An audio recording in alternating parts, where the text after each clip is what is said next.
The first poet we have has gone by the name Afurakan for a very long time, but we know him as Thabiso.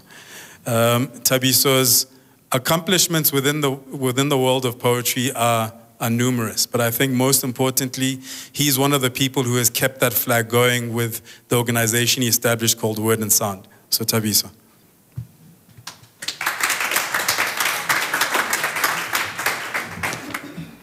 Good evening, ladies and gentlemen. One of the things that Chris Hani was passionate about was the land and the minerals beneath the land.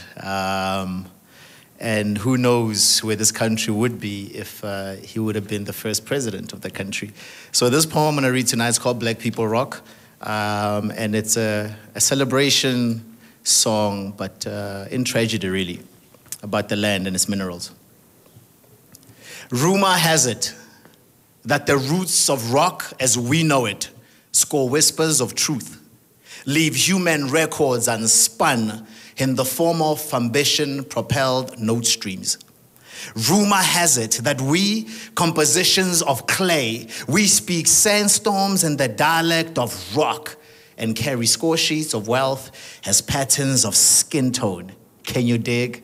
I can dig. Because we have dug rock and played its tragedy on the world stage around necks of legends. Between rock breaks, bass kicks, and hi-hats, we have given life and limb, improvised the art of digging rock, yet stand with a fist full of soil as descendants of sound. Can you rock? I can rock. Because we have danced bullets and rocked oppression out of fashion, tattooed rock on the tongue of memory, and now the world sings our names. But who are we? We are the underminers, and undermines, we are undermined. Migrant roadies who beat rock. We beat rock. We beat rock with the gumboot beatbox, we let the beat rock. And through unplugged volumes of rock, rough jewels bear their rock-crushed backs in pursuit of their destiny to shine, while mine is a legacy of blood, a chorus beneath the earth, instruments of greed. We dig the riches of rock, yet sing hunger to the night.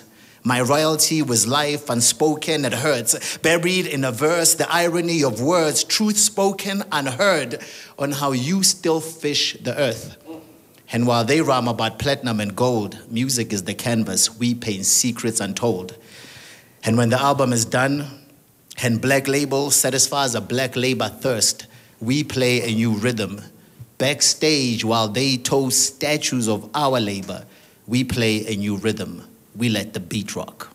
Hashtag colorblind, but who cleans white mansions? Sweeps white suburbs? God's white estates is a squatter on white land. Hashtag colorblind, but who lives with rats in Alex, defecates on the streets in Guguletu, drinks urine in Bloemfontein, and is shot in Marikana. Hashtag colorblind, but who can't get into white schools, eat in white restaurants, or climb white people's mountains? Hashtag colorblind, but who stands in queues at Noord and Brie, sells tomatoes on Kerk and Riesik, sleeps on Jeppy Street and gets mugged on Mandela Bridge? Hashtag colorblind, but you won't give land back.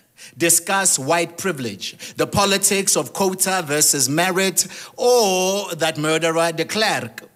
Hashtag colorblind until Stellenbosch spits in your face, lazy kefir. Durban calls you monkey. In Potchefstroom, you are boy until South Africa calls you kwere kwere.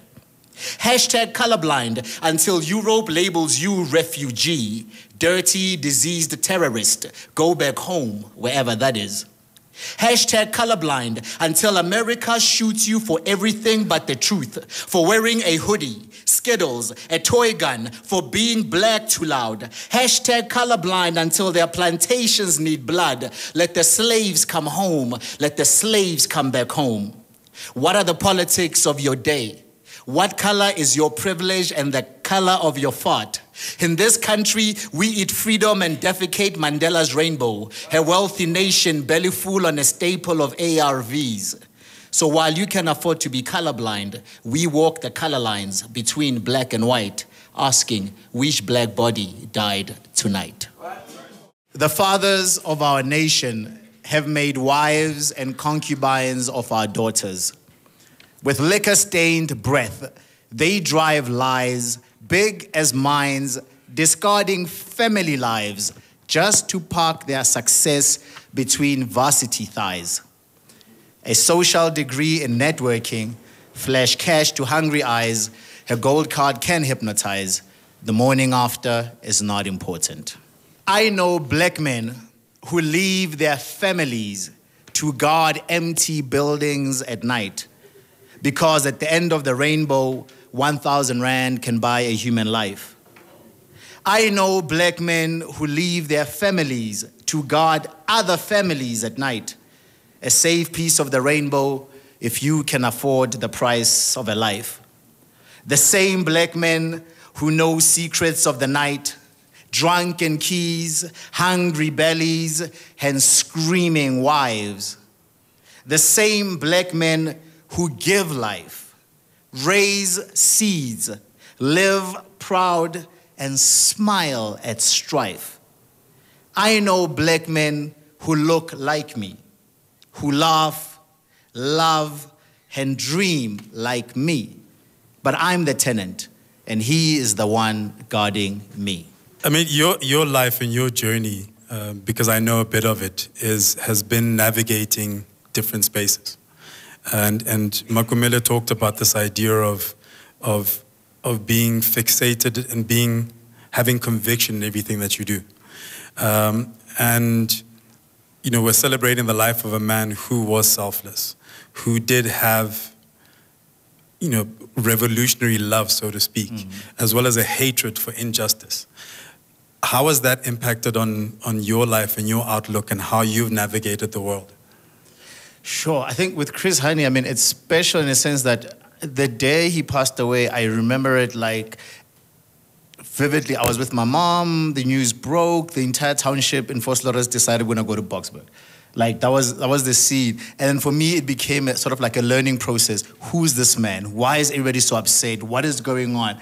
You know, and the deeper and deeper I got into who Chris Hani was, you know, and again, going back to the concept of ideas, you know, how do you come up with an idea and stick to it through thick and thin? And I think until the day he died, where he was imagining a country where we're not in debt. So a lot of the typical traps that post-colonial countries get into, it's almost like he had a manual to how everybody goes through that. How do we avoid those? You know, and for you to stick to those fundamentals against bribes when your peers were getting killed. I mean, there's history of people getting killed in London and so forth prior to his assassination. So there was a lot of tension. But for you to stick to such ideals, it's something we lack now, and it's evident. You know, so for me, as a young person working in the city, trying to give a voice to young people and a voice to myself as well, it's important that you stick to your ideals. What is it that shapes you? What is it that makes you?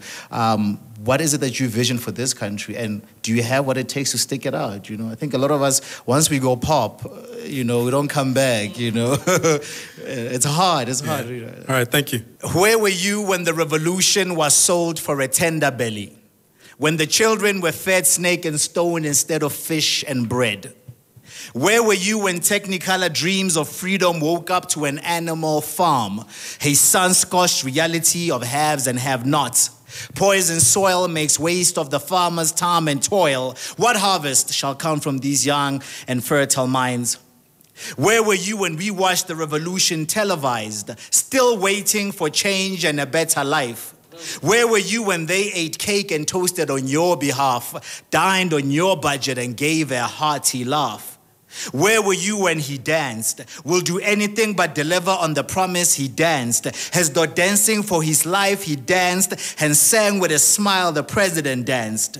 Where were you when the revolution shot 36? Capitalist guns know no bounds. Where were you when minimum wage cost human lives? They keep robbing the earth. How many lives for an ounce? Where were you when townships burned? A page out of history, haven't we learned? Where were you when bullets and stones cross paths? Blood can be washed off, but memories lost. Where were you when we drove in coffins on highways of dreams?